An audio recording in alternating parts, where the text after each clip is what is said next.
Alors, dans un premier temps, je vais déjà vous expliquer pourquoi en fait j'ai choisi cette méthode-là et pas une autre. Parce que cette méthode, en tout cas en Suisse, on n'est que 2 à la pratiquer. Et elle commence vraiment à être connue en France. Et alors voilà, il y a eu 1 an et demi de ça. J'étais dans une période de reconversion dans ma vie. Je savais pas du tout vers quoi me tourner, mais je savais que vraiment ça m'importait d'apporter mon aide aux gens. Mais j'avais pas de moyens, je savais pas vers quoi me tourner. Et donc j'ai exploré vraiment beaucoup de choses. Et puis un jour, l'hypnose, en tout cas, je voulais vraiment pas entendre parler parce que, comme beaucoup de gens, l'hypnose peut faire peur. Et moi, c'était cette croyance que j'avais parce que quand on parle d'hypnose, bien souvent, on pense à l'hypnose de spectacle qu'on voit à la télévision et qui est vraiment pas celle que je pratique. La mienne, c'est une thérapie. Celle qu'on voit en spectacle, c'est vraiment pour divertir les gens. Et donc, un jour, je suis tombée sur cette vidéo de Camille Griselin qui expliquait sa méthode. Et là, vraiment, j'ai eu un flash. Et vraiment, je veux que vous compreniez que c'était pas juste un jour, j'ai vu une lanterne allumée. Ah bah tiens, l'hypnose, je veux voir ce que ça donne. Et je me suis lancée dedans. Le jour où j'ai trouvé ça, ça a vraiment été un appel du cœur. Donc je me suis même pas posé la question de savoir vraiment de quoi est-ce qu'il s'agissait. J'ai tout planté, j'ai trouvé l'argent qu'il fallait et voilà, j'ai foncé et j'ai été faire cette méthode-là qui est pour moi vraiment la méthode parfaite. Alors, comment est-ce que ça fonctionne ? Déjà, pour vous parler un peu de l'inconscient, tout ce que l'on pense savoir de nous représente 10%. Sur 100% de ce que l'on est, notre conscient pense savoir 10% de ce qu'on représente. C'est vraiment un iceberg. On est les 10% et c'est 90% de nous derrière, en fait, qui fait fonctionner toute cette machine que nous sommes. Qui fait fonctionner nos pensées, qui fait fonctionner notre corps, qui fait que là je cligne des yeux, que je vous parle, qui délie mes voix, qui fait battre mon cœur, qui me fait respirer et ainsi de suite. Tout ça, c'est des choses qui sont donc inconscientes. Et donc, je pars du principe que dès notre conception, vraiment, on a commencé à construire notre inconscient. Dès notre conception. Déjà, si on n'était pas voulu à ce moment-là, déjà là, nos cellules sont imprégnées de mémoire. Les cellules, c'est aussi les cellules qui forment la personne que nous sommes. Et ces cellules n'ont pas besoin de cerveau pour savoir ce qu'elles ont à faire. Et pourtant, elles fonctionnent très bien. Elles ont des mémoires. Et ces mémoires, elles ont été impactées dès le premier jour de notre conception. Et ainsi, on va construire notre inconscient jusqu'à, je dirais, la petite adolescence, où vraiment là, on va venir remplir des réservoirs de ressources. Et ces ressources vont être faites d'interprétation en tant qu'enfant, de ce qu'on a pu voir de certaines situations. On s'est interprété des choses qui vont ensuite être nos vérités. C'est ce qui va faire ce que nous sommes, en fait. Avec ces vérités-là, plus tard, on appréhendra la vie avec. Et ces vérités, elles seront construites de nos interprétations et aussi de l'éducation qu'on a reçue de nos parents, mais aussi de la société, des expériences à l'école, ce que les instituteurs nous ont inculqué, tout ça en fait. Et c'est pour ça que je dis souvent, on pourra jamais comprendre parfaitement une autre personne que nous-mêmes, parce qu'on n'est pas l'autre personne qui a vécu dans ce ventre, qui a vécu ses expériences à l'école, qui a vécu cette éducation qu'un parent lui a donnée, qui fait que cette personne est ce qu'elle est. On est vraiment tous différents. Et donc avec ça, notre inconscient se construit. Et puis voilà, ensuite l'adolescence arrive et puis là on a vraiment le mental aussi qui vient et qui va venir faire barrière, entre notre partie inconsciente et notre conscient. Donc on a des choses encore bien sûr qu'on prend, mais c'est bien plus difficile que lorsqu'on était enfant. Et donc, alors, pendant ces séances d'hypnose, donc tout se pratique en fait un peu comme une forme de méditation qui dure à peu près 40 minutes, les yeux fermés. Et dans ces états de méditation, on est vraiment entre deux. Et pendant en fait qu'on est en état méditatif, on a le mental comme ça qui s'abaisse. Qui va un peu jouer avec mes histoires. Et puis là, on a l'inconscient qui a les bras grands ouverts et qui est tout à fait à même de recevoir les informations que moi je vais lui donner, en tout cas les outils que je vais lui apporter. Et c'est au cours de ces contes métaphoriques que je vais lui donner d'autres visions de vie, de nouvelles interprétations, de façon à venir guérir des blessures du passé, des émotions coincées. Toutes ces choses-là, en fait, qui font qu'aujourd'hui, vous n'êtes plus raccord avec ce que vous avez appris dans le passé. Et il faut bien savoir que aujourd'hui, vous êtes votre passé. Aujourd'hui, vous réfléchissez en fonction de votre passé. Si dans votre passé, vous avez appris, je prends toujours cet exemple, mais c'est vrai qu'il parle beaucoup, si dans votre passé, vous avez appris que les riches sont tous des radins, et ben dans votre vie aujourd'hui, inconsciemment, votre inconscient va vous pousser à ne pas avoir d'argent et vraiment à mettre tout ça loin parce que votre inconscient veut vous protéger. C'est la plus grande partie de vous et il fait tout pour vous protéger. Et donc, pour se protéger, il va mettre en place des mécanismes de façon à ce que vous n'ayez jamais d'argent parce que si vous avez de l'argent, avoir de l'argent égale être radin. Et voilà, lui, il veut pas ça. Et donc, au cours de mes séances d'hypnose, je vais venir donc délivrer des messages. Et ces messages, donc, il va pouvoir lui faire entendre, mais c'est génial d'être riche, on peut aider les plus démunis, on peut être dans le partage, dans le don, on peut faire du bien à beaucoup de gens. Et c'est à ce moment-là que lui va dire, ah oui, tiens, ça, j'avais pas vu ça comme ça, et paf, ça va venir débloquer ça, en fait. Ces mauvaises interprétations. Alors, l'hypnose s'adresse à vraiment tous les plans de votre vie. Ça peut être on va venir en fait délivrer tous les problèmes émotionnels. Ça peut être aussi des problèmes physiques, des blocages dans votre vie, des schémas répétitifs. Parce que les séances d'hypnose vont venir en fait libérer toutes ces peurs du passé qui font ce que vous êtes aujourd'hui et qui vous bloquent. Si aujourd'hui vous êtes bloqué dans certaines choses, si aujourd'hui vous avez un problème physique, c'est parce que votre corps, parce que votre inconscient aura déclenché, parce que c'est lui qui déclenche les maladies, c'est lui qui fait que vous clignez des yeux, c'est lui qui fait que vous êtes capable de parler, donc c'est lui aussi qui est capable de vous déclencher tous ces problèmes physiques. Donc ça, c'est ma croyance à moi. Et c'est comme en fait un nourrisson. Un nourrisson, quand il arrive au monde, il n'a pas d'autre manière de s'exprimer que par des pleurs. Même quand il est content, en fait, quand il a envie d'un câlin, il pleure. Quand il a faim, il pleure tout le temps. En fait, c'est sa seule manière de s'exprimer. Et donc, c'est comme ça qu'il nous parle. Et là, c'est pareil. Quand l'inconscient a quelque chose à nous exprimer, il va venir délivrer des messages.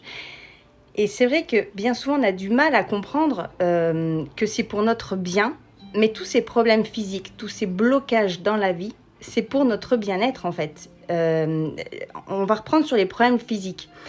Si vous avez... attendez, je vous ai fait un petit dessin. Si vous avez par exemple de l'eczéma, ça c'est assez courant. Alors, l'eczéma peut venir de beaucoup de choses, de beaucoup de problèmes de fond. Alors, je vous en ai mis là, ici, quelques exemples. Je ne sais pas si vous verrez bien. Donc ici, vous avez de l'eczéma, d'accord ? L'eczéma peut venir du fait qu'il y a un deuil qui n'a pas été fini d'être fait. Et d'ailleurs, souvent, c'est vrai, quand on fait des séances d'hypnose, il y a des gens qui me disent « Oh non, mais moi, le deuil est fait. » Oui, alors ça, ce sont vos 10% qui parlent. Mais bien souvent, l'inconscient, il y a une phase du deuil qui n'a pas été terminée et ça peut déclencher de l'eczéma. Ça peut venir aussi d'une séparation ou ça peut venir aussi, qu'est-ce que j'ai mis là ? D'une dispute. Voilà. Et donc, avec mes histoires, mon message caché que je vais délivrer à votre inconscient. Donc, on va venir, déjà dans un premier temps, libérer, donner à votre inconscient de quoi finir son deuil, par exemple. On va venir lui expliquer que avoir une dispute, c'est que c'est pas si mauvais. Ça peut peut-être apprendre, par exemple, une histoire du pardon, libérer des peurs, d'accord ? Et ensuite, si le problème persiste, donc avec les histoires, on va libérer beaucoup de choses. Et puis, si le problème persiste, c'est qu'il restera encore une ou deux raisons. Et à ce moment-là, étant donné qu'on aura déjà fait un grand balayage déjà dans cette première séance avec des histoires, on va pouvoir venir cibler le problème directement avec l'inconscient en parlant avec lui. Alors, comment ça se passe quand je parle avec lui ? C'est un peu la partie magique, j'adore cette partie. Pendant que vous êtes en état d'hypnose, moi, à un certain moment, je vais établir un langage avec votre inconscient. Et ce langage va se faire par la déglutition. C'est-à-dire que moi, je vais poser des questions Et puis, c'est vraiment votre corps qui va vous pousser à déglutir pour me répondre oui ou non. Alors, bien souvent, les gens me disent « Ah, mais non, mais c'était moi ». Mais en fait, c'est pas vous. Si vous avez dégluti, c'est que votre inconscient vous aura poussé à le faire. Et ça, c'est votre corps qui parle. C'est ni votre tête, ni votre voix. C'est pas votre mental, c'est vraiment votre corps. Et en fait, eh ben, on va venir délivrer le dernier blocage qui aurait pu être dû, du coup, à une séparation. Alors, la séparation, ça peut être un déménagement, ça peut être quand on a quitté un ancien emploi et puis qu'on le regrette. Voilà, ça peut venir de ça, par exemple. Il faut aussi savoir, alors, je ne sais pas, si vous avez des questions, mais on viendra aux questions plus tard, on y reviendra. Admettons donc que cet eczéma que vous avez, il aura été déclenché par cette séparation, d'accord? Mais cette séparation, votre corps vous aura poussé à le reconnaître par de l'eczéma, mais peut-être aussi que ça va faire que vous dormez mal. Alors, je vais mettre le sommeil. D'accord? Et aussi, je sais pas moi, que vous vous êtes fait mal au genou. Problème de genou. D'accord? Donc, cette séparation aura déclenché de l'eczéma et peut-être un problème de sommeil et peut-être aussi que vous êtes fait mal au genou. Et donc, quand on aura supprimé ce problème de fond, quand on l'aura réglé avec l'inconscient, quand on lui aura demandé si maintenant il peut pardonner, parce que tout réside beaucoup dans le pardon, s'il est prêt à pardonner ce qu'il a pardonné, alors, par priorité, par ses priorités pour lui, il va venir régler les choses tout doucement. Donc peut-être qu'il va faire d'abord en premier lieu, pourtant vous serez venu pour l'eczéma, mais peut-être qu'il va faire en premier lieu que votre problème de sommeil va se régler. Et peut-être qu'il va faire aussi que votre problème de genou, il va se remettre. Et ensuite, en dernier lieu, régler ce problème d'eczéma. Alors, je ne sais pas si là, maintenant, tout de suite, vous avez des questions sur ça. Parce que je ne sais pas si j'ai été très claire, en fait.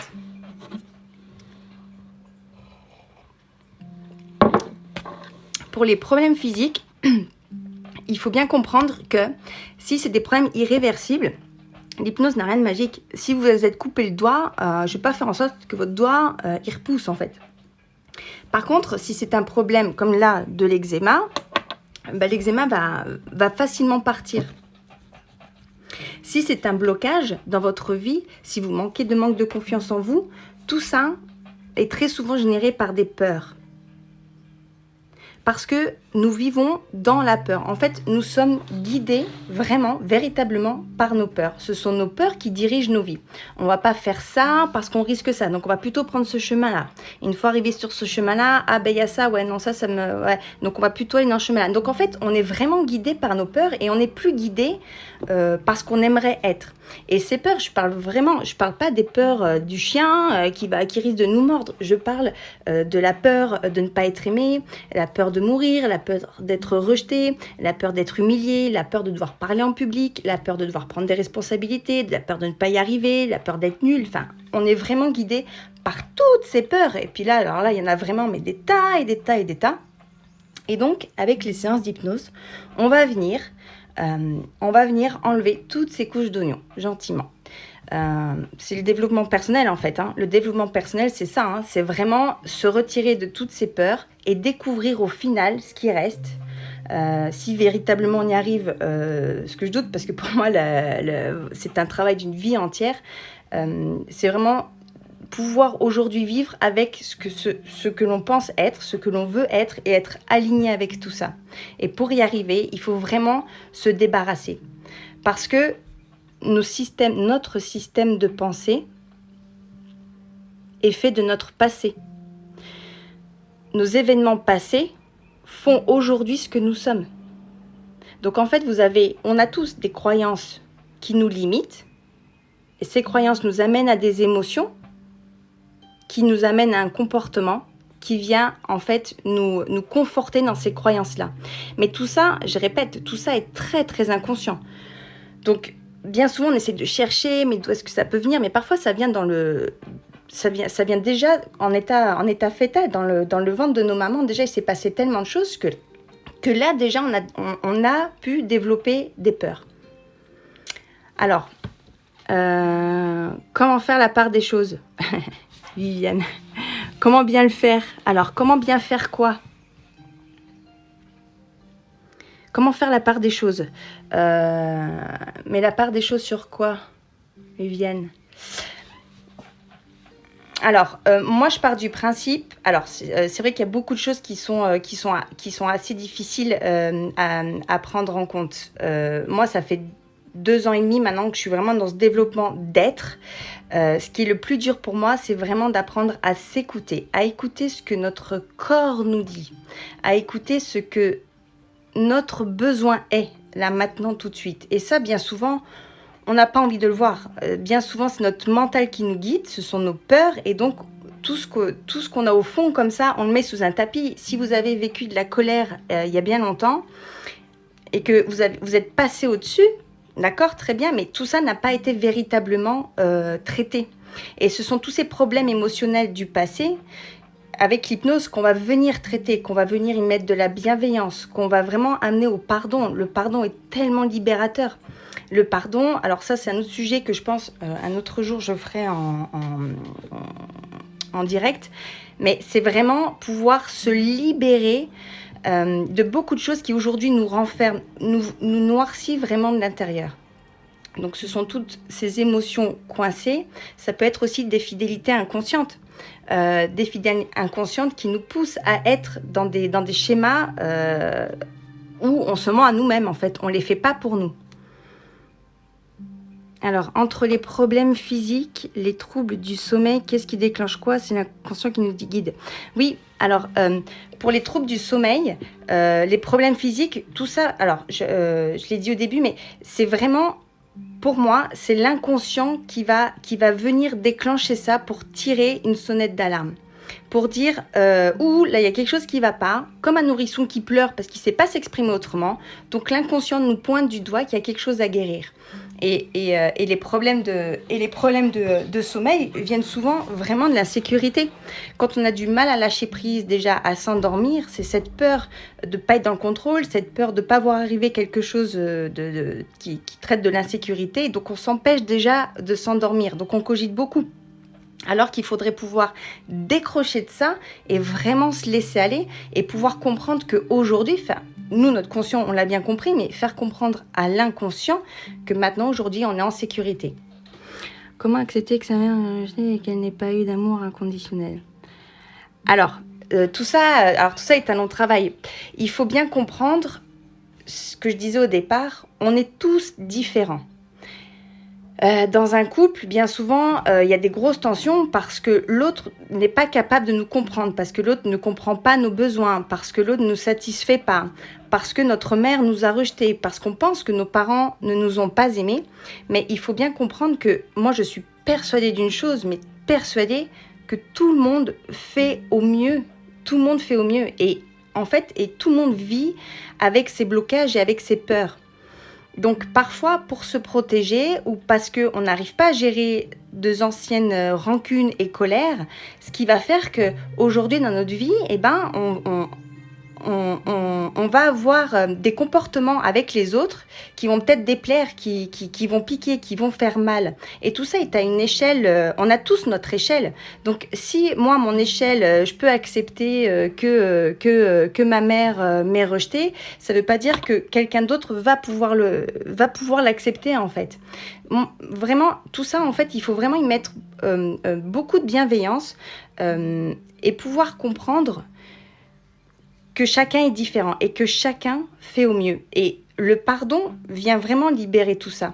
Pouvoir comprendre que notre mère nous a rejetés, c'est parce qu'elle a une raison, elle aussi, très inconsciente probablement, ou pas. Et peut-être aussi que notre mère a vécu des choses dans son enfance dont on n'est pas au courant, qu'elle ne veut pas nous parler, ou même des choses peut-être même qu'elle a oubliées, et qui fait qu'aujourd'hui, elle est incapable de prendre soin de son enfant comme l'enfant aurait aimé. Parce qu'on est tous différents et on essaie de tous vraiment de faire au mieux.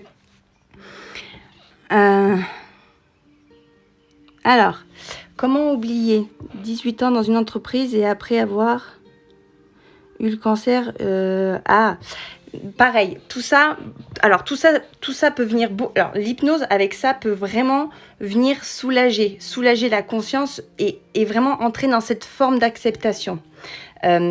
Quand on a été licencié, et en plus là pour une cause de cancer, bien évidemment, et je comprends très bien qu'on peut le prendre très mal, mais quand on a compris que tout ça, il ne faut pas le prendre personnellement, alors les choses déjà vont commencer à se débloquer.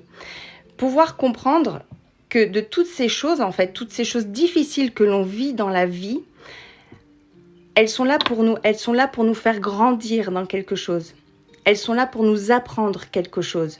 Et je sais que c'est très dur à entendre ce que je dis. C'est très dur parce que parfois, on se sent, c'est pas notre faute, on est victime, on n'y est pour rien, on n'y a rien fait pour. Mais ça, c'est votre interprétation. Et ce qui vous fait de la peine, ce qui vous fait beaucoup de mal, c'est l'interprétation que vous avez des situations.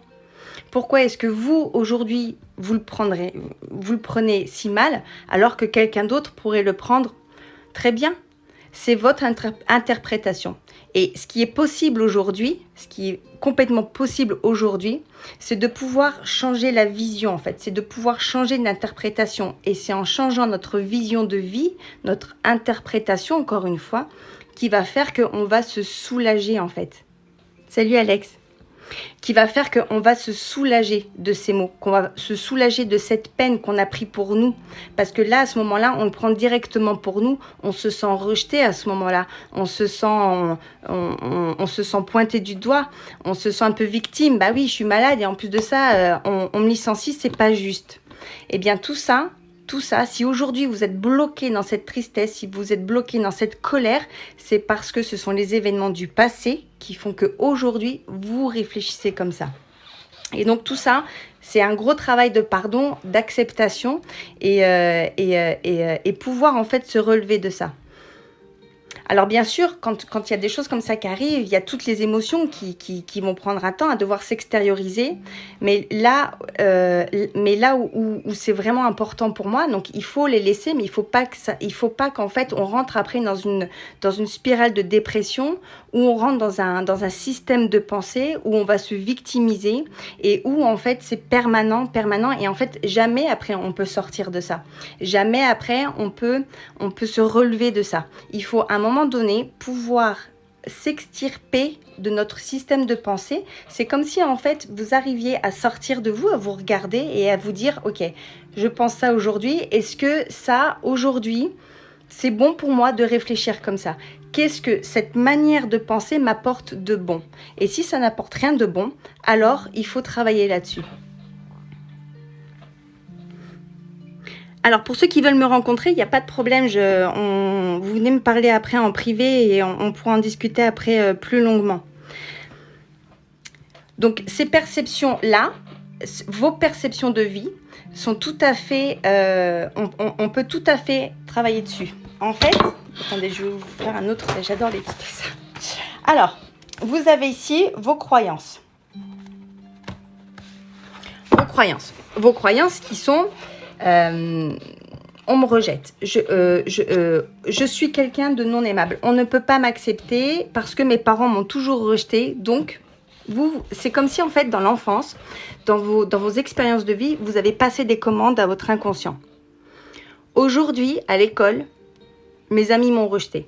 Quand je rentre à la maison le soir, que j'ai envie de le raconter à mes parents parce que ça m'a fait tellement de peine et qu'on me dit non mais là on n'a pas le temps, on me rejette encore.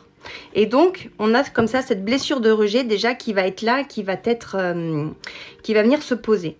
Et donc, on va passer cette commande à l'inconscient. Et donc, qu'est-ce qui va se passer? Quand on passe une commande à l'inconscient va tout faire en fait pour nous apporter cette commande. On me rejette, donc je vais m'attirer le rejet. Et je vais vivre le rejet. Et aujourd'hui, si vous vivez le rejet, c'est parce que vous avez passé un jour cette commande.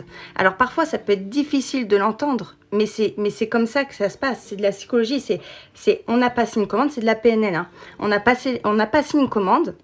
Ok, c'est comme si un jour, dans l'enfance, vous avez passé une commande à un serveur. Bonjour, je voudrais un coca. Et toute votre vie, il va vous ramener un coca et un coca et un coca. Seulement maintenant, aujourd'hui, on est devenu adulte. Et aujourd'hui, on a envie d'un bon verre de vin blanc. L'inconscient il va dire non. Non, parce que dans le temps, là, il y a longtemps avant, nous, on avait l'habitude de boire du coca. Alors, si aujourd'hui vous avez cette croyance du rejet, qui est complètement inconsciente, hein, je le rappelle, inconscient. C'est difficile parce qu'on croit tout savoir de nous et en fait, on connaît que 10% de nous. Donc, cette croyance va nous amener à des émotions. Exemple, croyance. On me rejette. Je ne suis bonne qu'à être rejetée. L'émotion, c'est de la tristesse, de la colère quand je vais me faire licencier. C'est de l'injustice. C'est pas juste. Ça va m'amener à un comportement. Cette émotion-là va m'amener à un comportement de victime, par exemple. Ah oui, non, c'était pas de ma faute.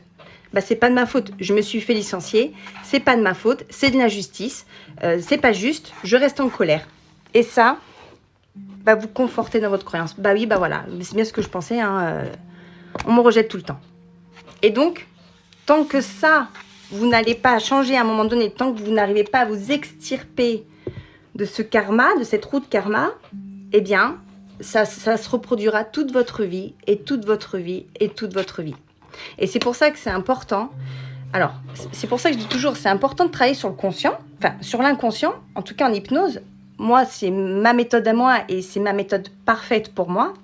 Mais il faut aussi pouvoir travailler sur le conscient et pouvoir se dire, est-ce que c'est vraiment rationnel, cette façon de penser? Est-ce que c'est pas des pensées obsolètes maintenant? Aujourd'hui, j'ai plus envie de me sentir rejetée, donc je vais me comporter comme quelqu'un qui ne se fait plus rejeter. Il y a beaucoup de travail après à faire là-dessus sur cette partie consciente, mais il y a aussi sur l'inconscient où, par exemple, en séance d'hypnose, on va pouvoir y mettre de la bienveillance.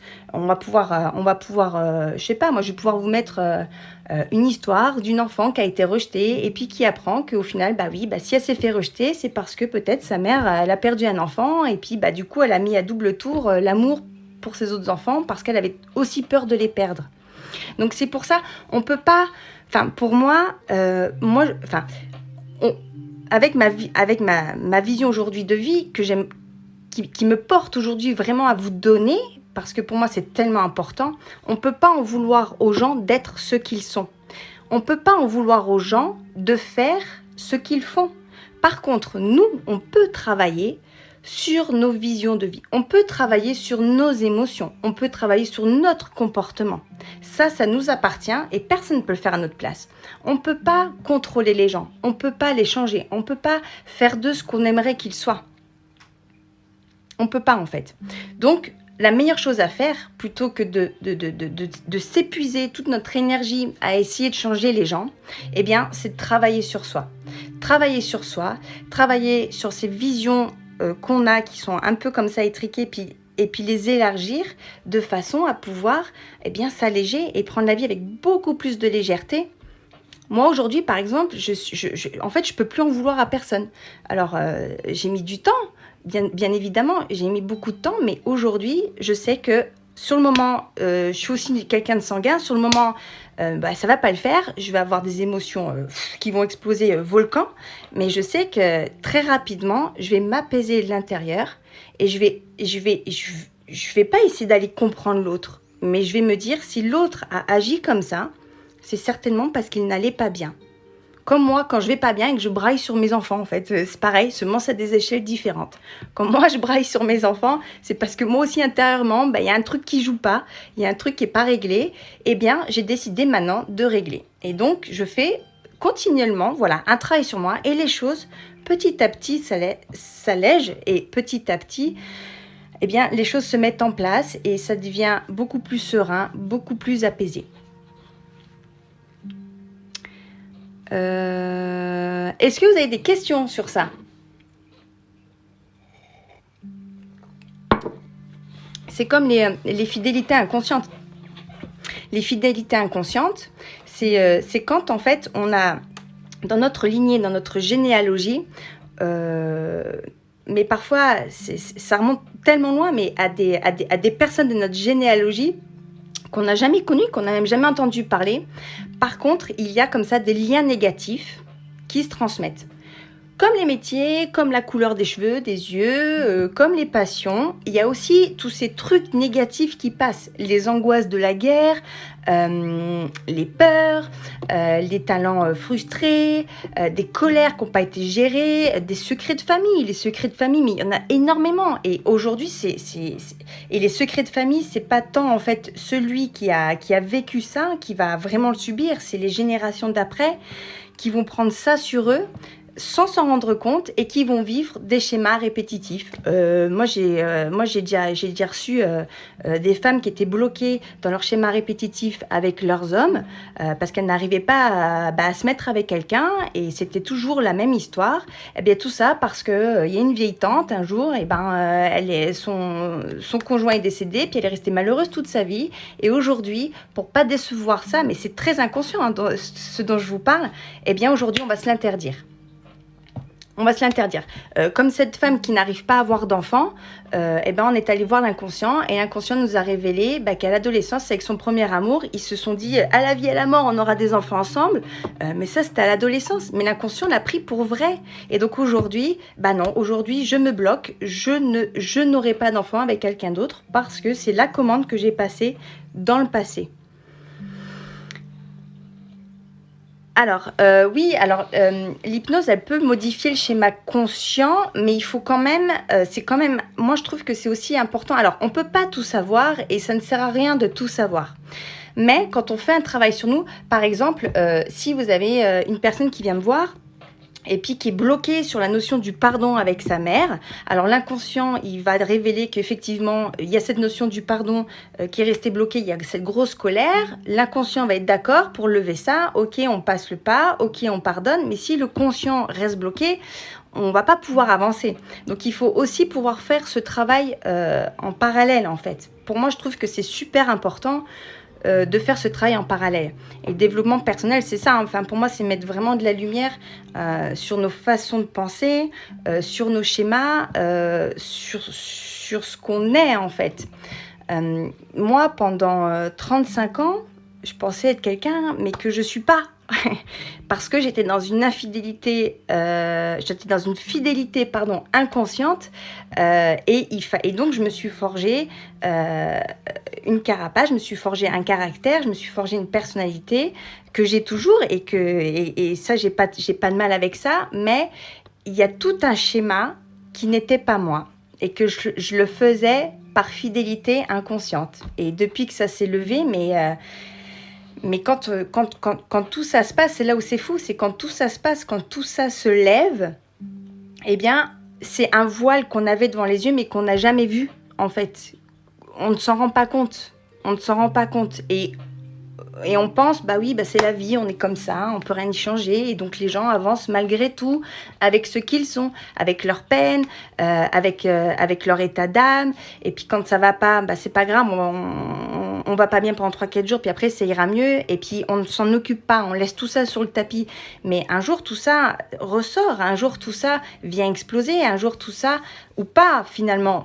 Mais quand même, bien souvent, les maladies, c'est ça. Les maladies, c'est souvent aussi des émotions coincées du passé. C'est comme les allergies. Mon Dieu, les allergies. Parlons-en des allergies. Alors, les allergies, pour moi, c'est quand, à un moment traumatique de l'enfance, bien souvent, ça peut être aussi après, mais là, je vais parler de l'enfance. Alors, traumatique, c'est pas forcément quelque chose de terrible, horrible, mais c'est ce que l'enfant, au moment même, a mal vécu. Et il y a une émotion qui n'a pas été extériorisée. Par exemple, j'ai vu une dame qui était allergique au lait, comme il y en a beaucoup d'ailleurs, et donc, on a parlé avec son inconscient, et l'inconscient nous a révélé qu'à 3 ans, elle a entendu une dispute dans son entourage, donc certainement quelqu'un de sa famille, et à ce moment-là, elle buvait du lait. Elle n'a jamais pu extérioriser cette émotion parce qu'il y avait une dispute et c'était pas le moment qu'on s'occupe d'elle. Mais elle buvait du lait. Et cette émotion, ça fait une explosion à l'intérieur d'elle. Son inconscient a photographié ce qu'il y avait là. Et paf, il a pris le lait. Et donc à chaque fois que le lait est ingurgité, que le corps en prend, c'est l'inconscient qui tire une sonnette d'alarme. Attention, danger, on va revivre la même chose. Ou alors il y a cette émotion qui est là, qui n'est pas sortie. et du coup avec le lait ça passe pas. Et donc une fois que tout ça est extériorisé, alors on peut alors l'allergie s'en va en fait. Une fois j'ai vu un petit garçon et puis je me souviens, il arrivait mais les yeux mais bouffis au moment du pollen, mais bleus presque, il pouvait plus les ouvrir. Et donc je savais que ses parents s'étaient séparés l'année d'avant à la même période. Et donc on a fait tout un travail et l'après-midi ça a été pire, il a eu les yeux 10 fois pire et le lendemain plus rien. Il est revenu quand même 2 semaines après parce que de nouveau ses yeux pleuraient beaucoup. Et donc il m'a demandé mais tu penses que qu'est-ce que j'ai? Alors je lui ai expliqué, je lui ai dit je pense que tu as eu beaucoup de tristesse l'année dernière quand tes parents sont séparés et je pense qu'on t'a pas vraiment donné l'occasion d'en parler. Et je pense que il a explosé en sanglots, mais alors vraiment là il y a tout qui a lâché et ensuite son allergie c'est bon, elle est partie. Donc pour moi les allergies c'est vraiment comme ça des émotions coincées. Alors, l'hypnose peut nous faire oublier notre passé, les tristes. Alors non, justement, le but, c'est pas de les oublier. Le but, c'est bien ça. C'est bien ça. Le but de notre vie, c'est de prendre ces expériences et d'en faire quelque chose. On peut pas les mettre sous le tapis. On peut y mettre beaucoup de bienveillance et les pardonner. Les tristesses, les trahisons, les culpabilités, si on décide de les mettre sous le tapis, si on décide de pas les voir, à l'intérieur, ça joue pas. Et donc, il faut pouvoir, comme ça, en fait, faire un gros travail dessus. Tout ce travail de trahison, en fait, il faut vraiment comprendre, encore une fois, il faut vraiment comprendre que ce n'est pas contre vous. C'est exactement la même chose qu'un moustique il faut qu'il boive du sang. Là, c'est maintenant tout de suite. Paf, il vous pique vous. Mais pourtant, il voulait pas vous faire du mal. C'est vous qui pique. Alors là, on parle d'un moustique, c'est une métaphore, mais c'est la même chose. C'est comme si, en fait, vous aviez quelqu'un qui est enfermé dans un mal-être. D'accord ? Prenons que dans l'enfance, il y a eu une grosse blessure de trahison. D'accord ? Votre meilleure copine, elle vous a fait une vieille crasse. L'horreur. Seulement, tout ça n'a pas été extériorisé et vous l'avez encore ici. Et donc, tous vos mal-être, et on en a tous au final, mais quand on a des gros mal-être comme ça, qu'on n'a pas extériorisé, qu'on a décidé de laisser comme ça sur le côté, ça vient vous renfermer comme ça dans une sorte de filet. Et puis, au bout d'un moment, ce filet, il se serre, et puis vous vous débattez pour sortir de ce filet. Et en vous débattant, vous mettez des coups à tout le monde. Vous mettez des coups à tout le monde, mais vous ne voyez pas à qui vous tapez. C'est ceux en première ligne. Alors bien souvent, c'est les conjoints, c'est les enfants, c'est les parents. En fait, c'est les gens que vous aimez plus qui sont autour de vous, qui vont tout ramasser parce que ils sont en première ligne. Et c'est comme votre maman que vous dites qu'elle vous a rejeté. Eh bien, c'est ça. C'est parce qu'elle déjà été prise dans un mal-être. Et elle n'a pas su faire autrement. Nous, moi, perso, on m'a jamais appris comment gérer mes émotions. Donc... Alors, y a-t-il des dangers, effets indésirables après l'hypnose? Non. Non. Les effets après l'hypnose, il peut y avoir des effets secondaires. Tout d'un coup, alors moi je vais vous le dire clairement, je devrais peut-être pas vous le dire. Moi, pendant ma formation, la première semaine, on a fait un gros travail sur nous avant de pouvoir pratiquer. Pendant 5 jours, tous les jours, on avait des siestes sous hypnose. Donc tous les jours. Donc moi, j'ai rien appris de mon conscient, j'ai rien appris sur moi, sur mon passé. Par contre, je suis sortie de là, mais attention, c'était intensif, c'était tous les jours, c'était pendant 5 jours, tous les jours. J'ai vécu la semaine la pire de ma vie, vraiment. J'avais le cœur qui battait la chamade, mais comme quand vous voyez votre premier amour. Mon cœur battait la chamade et à la fois j'étais d'une tristesse et j'étais pris entre les deux. J'avais mes enfants à gérer, j'étais toute seule, le travail, j'ai pas arrêté de pleurer. Ça a été une catastrophe, mais j'ai mis beaucoup de bienveillance dessus. Et c'est ça qui se passe quand vous avez des émotions d'un coup qui viennent vous submerger.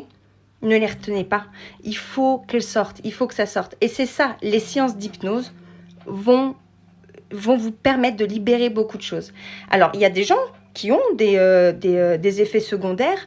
Moi jusque-là, oui, il y a des personnes qui en ont eu, mais c'est pas des choses dramatiques. Parfois c'est le sommeil qui va être un peu dérangé, parfois on va ressentir beaucoup de tristesse, mais tout ça c'est parce que on a débloqué des choses du passé et il faut maintenant que ça sorte. Ce sont des émotions que vous avez gardées, qui sont en train de vous pourrir de l'intérieur et qu'il faut que ça sorte. Donc en fait, toutes ces choses-là ne sont pas mauvaises. Et ça, en fait, ça me fait vraiment penser, quand j'ai fait mes cours de sage-femme pour accoucher, je me souviens ma sage-femme avait dit, à chaque contraction, à chaque douleur, imaginez-vous une fleur qui s'ouvre. Voilà, la douleur sert à guider l'enfant qui naît. La douleur, c'est voilà l'ouverture qui se fait. Et bien là, c'est pareil. Toutes ces émotions-là, il faut qu'elles sortent. Et s'il y a des effets secondaires, et s'il y en a, parce que moi, c'est pas à chaque fois qu'il y en a, enfin, les personnes que j'ai suivies jusque-là, il n'y en a pas eu non plus des masses, mais c'est ça. Et au final, on devrait même être content quand on a des émotions qui sortent, parce que ça y est, on est en train de purger quelque chose, il y a quelque chose qui est en train de se décoller. C'est des peurs qui étaient là à la super glue, eh bien, qui sont en train de s'envoler, qui sont en train de nous lâcher, quoi. Et ça c'est génial, parce qu'après, du coup, on va pouvoir avancer et avancer et avancer vers du mieux. Des questions ?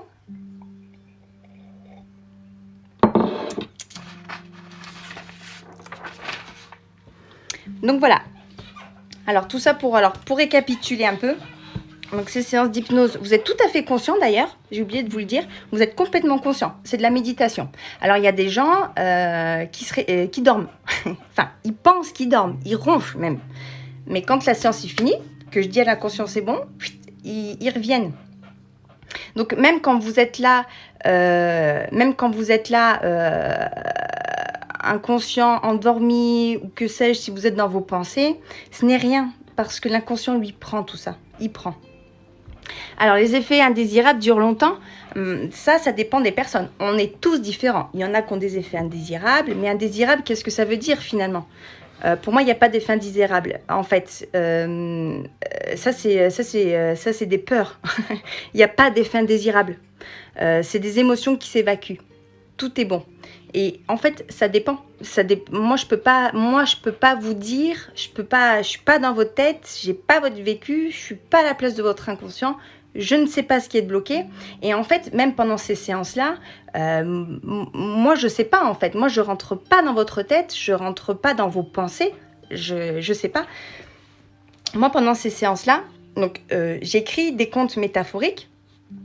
J'ai aussi des contes que Camille Griselin, la personne qui a créé cette fantastique méthode, nous a transmis et qui sont vraiment importants et que moi je garde. Et puis aussi pendant les séances, subitement, mon inconscient a besoin de vous raconter une histoire. Donc j'ai des jeux de cartes. Et puis je prends une carte pour m'en inspirer et je vous donne les histoires que mon inconscient pense bon pour le vôtre en fait. Alors, comment faire sortir les émotions d'un enfant qui a été agressé par un adulte qui a peur de tout ? Alors, ça, Stéphanie, il faut absolument que tu le fasses parce que ça, vraiment, ça peut libérer beaucoup de choses. Le soir, quand vos enfants s'endorment, le soir, allez leur chuchoter. Allez leur chuchoter de la sécurité. Mettez-les en sécurité. L'inconscient, à ce moment-là, il prend. Donc, quand vos enfants s'endorment, parlez-leur. Tu es en sécurité, moi ta maman, je te protège, quoi que tu fasses dans la vie, je t'aimerai, quoi que tu sois, je t'aimerai, j'ai confiance en toi, et vraiment les pousser comme ça dans cette confiance, dans cette estime de soi et de sécurité. Parce que c'est vrai, même sans parler de ça, dans notre enfance, on est né dans la peur en fait. On est né dans la peur. On est né en tant que nourrisson. Si nos parents ne sont pas là pour nous, s'ils ne nous aiment pas, ils nous abandonnent, on meurt. D'accord ? Donc peur de la mort, peur de ne pas être aimé. Si je ne suis pas aimé, ça va pas le faire en fait. Donc on est déjà né beaucoup dans ces peurs-là. Nos parents, en fait tous nos parents ont fait de la merde, comme nous en fait, comme nous avec nos enfants. Mais il y a rien de mal là-dedans. tout le monde fait au mieux en fait. Et il n'y a pas de jugement à mettre là-dessus, il n'y a que de la bienveillance. Il n'y a que de la bienveillance.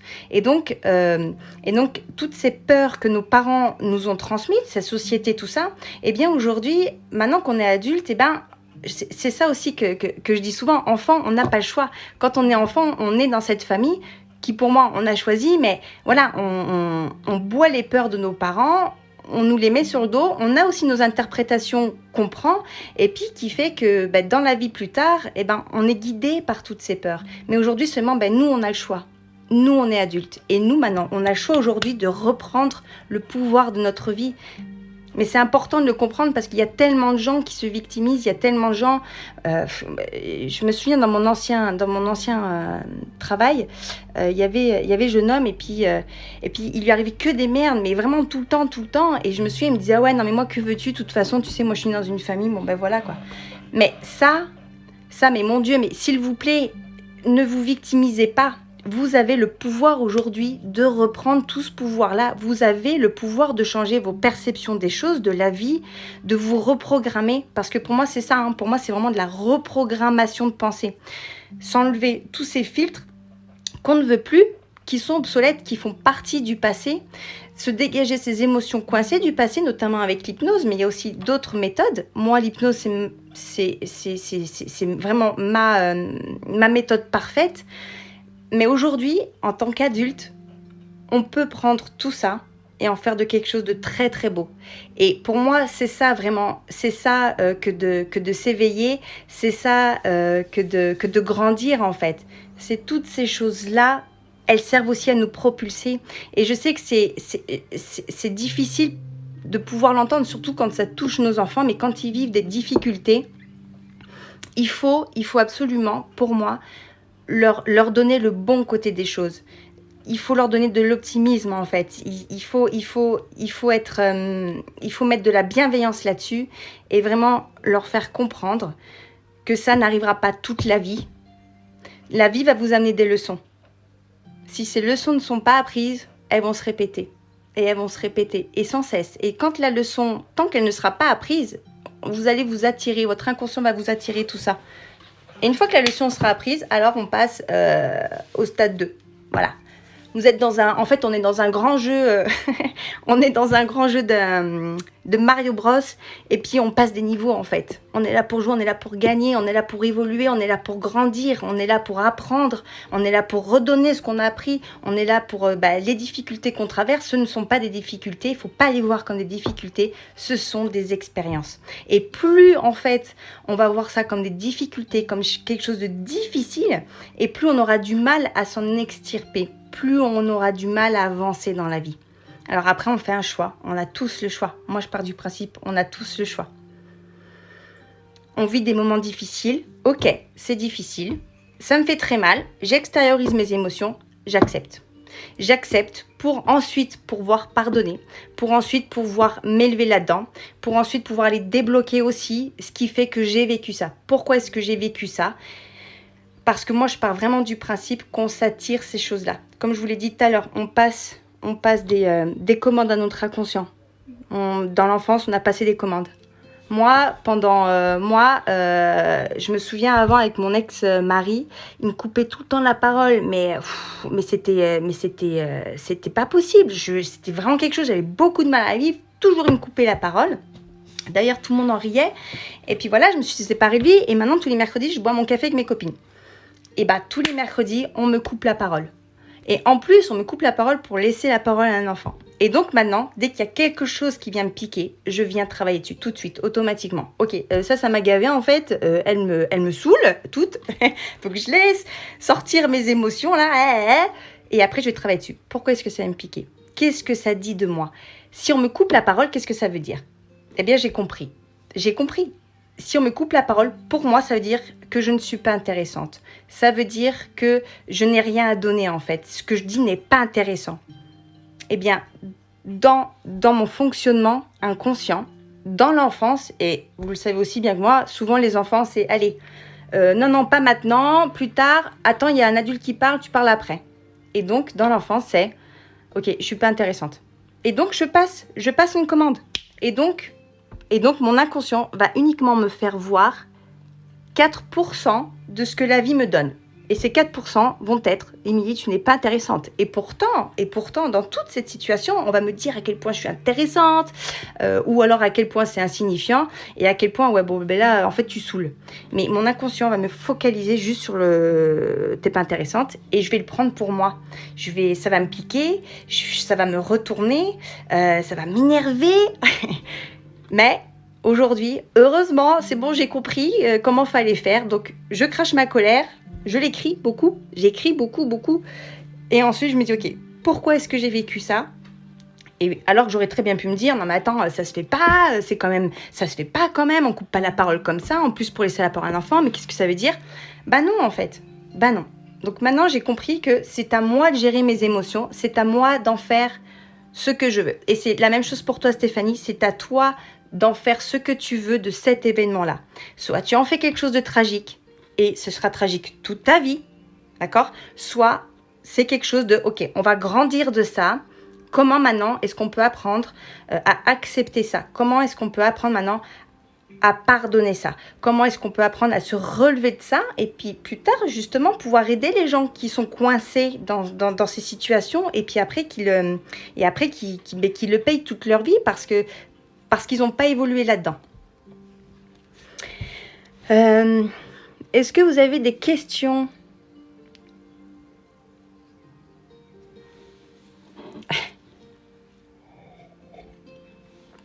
Qu'est-ce qui te fait rire, Flo? Des questions? Non? Bon, ben, ça va bientôt faire 1 heure quand même que je pars toute seule, c'est cool. Non, mais c'est trop bien, j'adore les directs. Alors, le 11 février et le 18, je donne des séances d'hypnose collective. Donc, si déjà vous voulez découvrir cette méthode-là avant de vraiment passer le cap, sachez que je vais le faire sur Zoom, en présentiel aussi ici chez moi, mais on va aussi le faire sur Zoom. Donc vous aurez là déjà cette opportunité de le faire pour 30 €, je crois que j'ai mis 35 francs en Suisse. Alors oui, l'hypnose, oui, alors très bonne question. Est-ce que l'hypnose marche autant en distance qu'en cabinet? Absolument. En fait, l'hypnose, votre inconscient a seulement besoin d'entendre ma voix.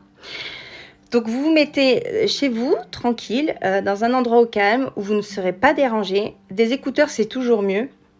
Et puis, vous laissez mes mots diffuser. Pendant ces séances d'hypnose, vous pouvez totalement faire votre liste de courses, penser à votre chien, je ne sais pas, à ce que vous voulez. Ou alors, vous pouvez vraiment écouter ma voix, mais c'est très important voilà, de lâcher prise, en fait, de ne pas retenir et de vraiment vous laisser aller. Alors, si vous voulez vous endormir, vous pouvez vous laisser vous endormir. Et les séances d'hypnose à distance, je les fais en visio. C'est-à-dire comme là, en fait, comme je vous parle, et en amont, la personne avec qui je fais la séance devra simplement mettre son téléphone de façon à que je vois le profil et sa gorge. Parce que parfois, même dès la première séance, j'ai besoin quand je sens qu'il faut que je parle avec l'inconscient, il faut que je puisse le faire. Et ça se fait beaucoup par la parole. Merci Florence. Alors, si on accepte que sa mère nous rejette, à chaque fois que ça va se passer après, ça va nous... Ah ben bien sûr. Ah oui. Alors, une fois qu'on l'a... Oui, Flo. Alors, quand tu auras accepté que ta mère te rejette, en fait, tu ne le verras plus comme du rejet. En fait, c'est aussi simple que ça. Donc, ça ne te piquera plus. Ouais. Parce que c'est ça, en fait. Accepter ce que les autres sont et arrêter de dépendre d'eux, en fait, va terriblement vous soulager, hein, vraiment. Hein. Quand vous allez arriver à vous détacher de ça et de vous dire, ok, bon ben lui, il a fait ça et ça, parce que certainement il y a des choses à l'intérieur qui vont pas bien et il a fait au mieux pour lui. Mais c'est comme vous en fait, quand vous, peut-être que vous n'avez pas conscience, mais vous aussi vous avez déjà fait du mal. On a tous fait du mal à des gens sans le vouloir. On a tous fait de la peine à des gens sans le vouloir. Mais seulement c'est à des échelles différentes. On a tous fait de la peine, mais votre jugement, votre interprétation vous dira oui bon, c'était pas bien grave. C'est tout. C'est une question, salut Nadia, c'est une question d'interprétation en fait. C'est des échelles différentes, c'est la même chose. Tout se fait à des échelles différentes. Il faut pouvoir accepter que notre manière d'agir, l'autre en face n'aura pas la même que vous. Et vous n'avez aucun contrôle là-dessus, en fait. Vous ne pouvez pas gérer les personnes. Vous pouvez pas... Si vous attendez que les personnes changent pour que vous alliez mieux, mais moi j'ai fait ça toute ma vie avec mon ex-mari. J'ai attendu de lui qu'il m'aide le soir parce que j'étais à la maison, parce que j'avais 3 enfants, parce que c'était compliqué, il fallait s'occuper d'eux et que ça me saoulait. Et le soir, j'étais à mes pitiés, mais vite qu'il rentre, il va m'aider. Et il rentrait du travail, il m'aidait pas. Donc moi, j'étais en attente sur lui permanente. Donc j'avais toujours cette rancœur, cette rancune de me dire, mais vas-y, mais il m'aide pas, mais c'est pas normal, c'est comme le père de mes enfants. Mais j'attendais sur lui, en fait. Mais c'était mon travail à moi. C'était mon travail à moi d'accepter que lui, il puisse pas m'apporter ça. Et donc, c'était à moi de travailler. Ok, lui, aujourd'hui, il peut pas m'apporter ça. Bon, d'accord, je zappe, je trouve d'autres solutions. Si vous attendez que les autres changent, vous êtes dans la merde. Je vous le dis, désolé, mais si vous attendez que les autres changent pour que votre vie devienne plus belle, vous allez attendre toute votre vie. Et vous ne serez jamais satisfait. Et en fait, vous serez toujours déçu en plus. Ce n'est pas aux autres de changer. Et c'est ça aussi. C'est quand vous allez faire votre travail sur vous, votre comportement va changer. Quand par exemple, Flo, tu me dis le rejet vis-à-vis de ta mère, quand tout ça sera accepté, que les émotions seront libérées, mais ça peut être un travail rapide comme ça peut être un long travail. Mais il faut, une fois que tout ça sera accepté, ton comportement vis-à-vis de ta mère va changer. Parce que ça va te glisser dessus. Parce que en fait, tu auras de l'empathie même pour elle. Tu seras même plus dans la colère, tu auras même de l'empathie pour elle. Et c'est ça en fait qui fait que quand on fait un travail sur nous, les gens autour changent aussi. Vous changez votre comportement, vous vous apaisez vis-à-vis d'eux, donc forcément eux aussi, ils vont sentir qu'il n'y a plus de... il y a plus de vieilles tensions et donc les choses vont s'apaiser. Et en plus de ça, quand vous faites votre travail sur vous, ensuite vous allez pouvoir aussi l'amener aux autres. Vous allez vous aussi après pouvoir planter des graines pour les rendre heureux. Pour les mots-têtes, il faut écrire. Les mots-têtes, c'est quand on a plein de choses là qui sont à l'intérieur, exactement comme quand on est dans le surmenage et qu'on a beaucoup de choses à faire. Faites votre liste de tout ce que vous aimeriez pouvoir faire dans la journée. Déjà, vous soulage, faire des listes. Et aussi écrire. Alors, est-ce que tu peux généralement déceler la période et les personnes impliquées à l'origine de la croyance ? Alors, en fait, ça, c'est pas moi. Alors, moi, quand je pose... Alors, parce qu'il y a Loïc qui nous pose cette question. Comme pour l'exemple de la fille allergique au lait avant, est-ce que tu peux généralement déceler la période et les personnes impliquées à l'origine de la croyance ? En fait, on s'en fout véritablement de qui, quoi, comment, pourquoi, et tout ça. Nous, aujourd'hui, on veut aller bien. Et c'est ça qui importe. On ne veut pas porter jugement. Et je comprends cette question parce que moi aussi, j'étais très curieuse d'apprendre des choses du passé et comment ça s'est passé et ainsi de suite. Seulement, il faut bien se dire une chose. Ce qu'il s'est passé dans votre passé, c'est votre interprétation. Et votre interprétation, c'est votre vérité, qui n'est pas forcément juste en fait. C'est votre vérité. C'est comme ce garçon qui a mangé à la cantine dans toute sa vie 1 mois parce que sa mère était malade. Dans sa tête, ça a été toute son enfance. Et c'est quelque chose de faux. Donc du coup, on peut... vraiment savoir le quoi du comment, on s'en fout. Après, quand je parle avec votre inconscient pour aller déceler, là, quand il y a vraiment des problèmes qui sont récurrents, à ce moment-là, donc je vais aller poser des questions à l'inconscient. Parfois, oui, bien sûr, on va pouvoir aller savoir de qui il s'agit et ainsi de suite, mais parfois non. Parfois, on va trouver la raison et parfois, je vais juste demander, ok, est-ce que l'inconscient est prêt à pardonner ? Oui. Est-ce qu'il est prêt maintenant à faire en sorte que, par exemple, l'arthrose se libère ? Oui. Et c'est tout, on va pas aller chercher plus loin, en fait. Ça sert à rien. Non, tu peux poser les questions que tu veux, Nadia.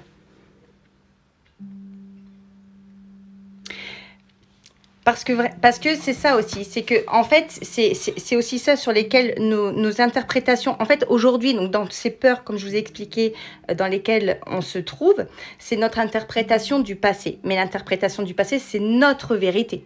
C'est notre vérité. C'est exactement, salut Marie, c'est comme exactement l'histoire de ce père qui va se coucher et puis qui demande à ses deux fils d'aller en bas et aller voir s'il n'a pas oublié son verre d'eau sur la table. Et les deux remontent les mains vides et il y en a un qui lui dit oui et l'autre lui dit non. Ben, il y en a un, en face de lui, il y avait un gros pot de fleurs et ben, il ne voyait pas le verre derrière.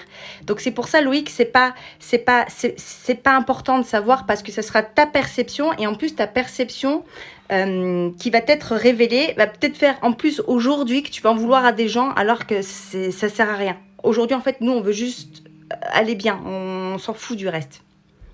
Il ne faut pas se baser sur notre passé. Le problème, c'est qu'aujourd'hui, tout ce que nous sommes, c'est notre passé. Aujourd'hui, par contre, vous faites votre futur. Aujourd'hui, vous faites votre futur.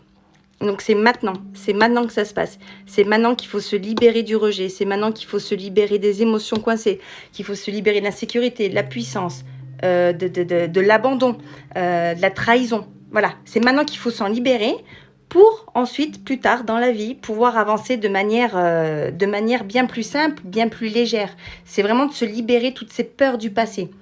C'est le développement personnel, c'est les couches d'oignons qu'on enlève. Vite, regardez. Pour moi, on est né, en fait, on était une grosse boule d'amour. Hop, d'accord ? Quand on est avec déjà peut-être des culpabilités qu'on a eues avant dans le ventre de notre maman, mais peu importe. On arrive, on est une boule d'amour. Et par-dessus, va venir nous ternir l'éducation, les peurs de nos parents, et ainsi de suite. Les interprétations qui vont venir fausser, en fait, ce que l'on est. Et donc, le but du développement personnel, c'est d'aller retrouver, en fait, d'aller retirer toutes ces choses, toutes ces peurs qui aujourd'hui nous bloquent. Nous bloquent dans des maladies, nous bloquent dans des mal-être, dans des dépressions, dans des burn-out, dans de la timidité, dans de l'hypersensibilité aussi, dans toutes ces choses-là. Tout ça, après, c'est le but du développement personnel. C'est retirer tout ça pour être ce que l'on est aujourd'hui. Moi, pendant toute mon enfance, c'était tellement important pour moi la fierté de mon père. Mon père et moi, on est très, très fusionnels. Et voilà. Et le moment est venu, il a fait que je me trouve un travail et j'ai pris le boulot de serveuse. Mais je l'ai détesté, mais mon Dieu. Et alors, je faisais semblant. Mais sur le moment, je voulais pas y croire, je voulais pas écouter ce que mon corps me disait et je l'ai mis de côté. Et j'ai travaillé dans des établissements luxueux où il a fallu que je sois dure avec des gens, où il a fallu que je fasse pleurer des gens pour m'imposer, pour me faire respecter. Et quand je revenais et que je racontais toutes ces expériences à mon père, mais je voyais qu'il était fier de moi. Ouais, ma fille, tu prends ta place et bravo. Mais au fond de moi, c'était horrible. Je détestais ça. Mais parce que pour moi, ce qui était le plus important à ce moment-là pour moi, c'était la peur de ne pas être aimée par mon père. Mais tout ça sont des choses après qui font comme ça des pelotes de laine et puis après ça fait plein de petits nœuds et qui se rajoutent et qui se rajoutent et qui se rajoutent et les séances d'hypnose vont venir faire vibrer ces petits nœuds et les défaire. Et aujourd'hui, je me découvre. Aujourd'hui, je me découvre. Et c'est génial, c'est vraiment fabuleux. Et aujourd'hui, on peut devenir ce qu'on a envie en fait. On peut juste devenir ce qu'on a envie. Et vraiment, ça fait du bien. Je vous assure que ça soulage. Ça soulage parce que pendant longtemps, en fait, on se ment à nous-mêmes, mais on n'en a pas conscience. C'est bien là le truc, c'est qu'on n'en a pas conscience. On se ment et on n'en a pas conscience. Alors, et on peut être très heureux comme ça, hein, je ne dis pas. On peut être très heureux là-dedans et il n'y a pas de problème et tant mieux.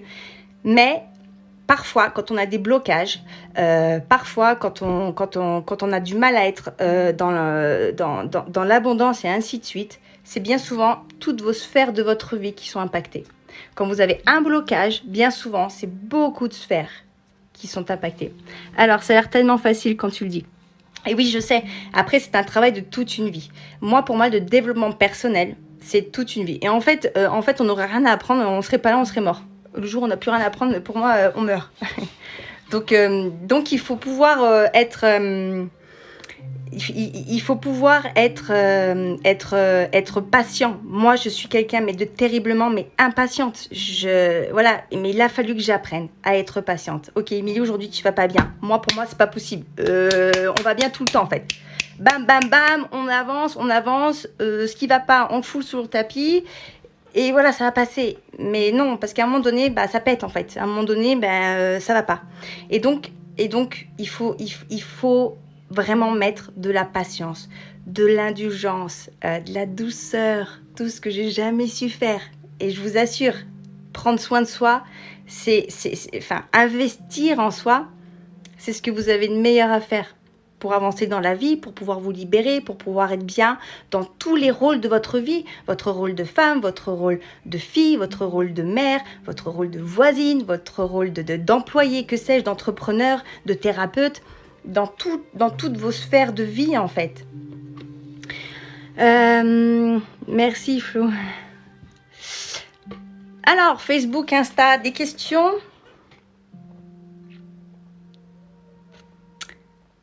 Non, alors bon, ça fait quand même 1h07 que je parle. Je pourrais parler encore bien longtemps, mais on va en garder pour plus tard. Donc, si vous avez des dernières questions avant de vous laisser. Donc, alors, rappelez-vous que les séances à distance sont possibles. Je fais cette séance collective via Zoom. Voilà, comme ça, tout le monde pourra en profiter. Voilà, surtout si vous avez des questions, n'hésitez pas, je reste très disponible. Si vous avez des questions après en privé, je suis là, je vous réponds. Et puis je ferai comme ça un live une fois par mois sur un thème. Et peut-être qu'on fera sur le thème du rejet par exemple, ou cette peur de l'abandon, ou la jalousie, ou le surmenage. Donnez-moi vos envies et on regardera ça. Merci Viviane, merci à tous. Alors merci Flo. Je pense que voilà, on a fait le tour. Alors je vais vous souhaiter une bonne soirée. Merci d'avoir été si nombreux entre Facebook et Insta, ça fait vraiment plaisir. Et je vous dis à très bientôt. Alors portez-vous bien. Bye.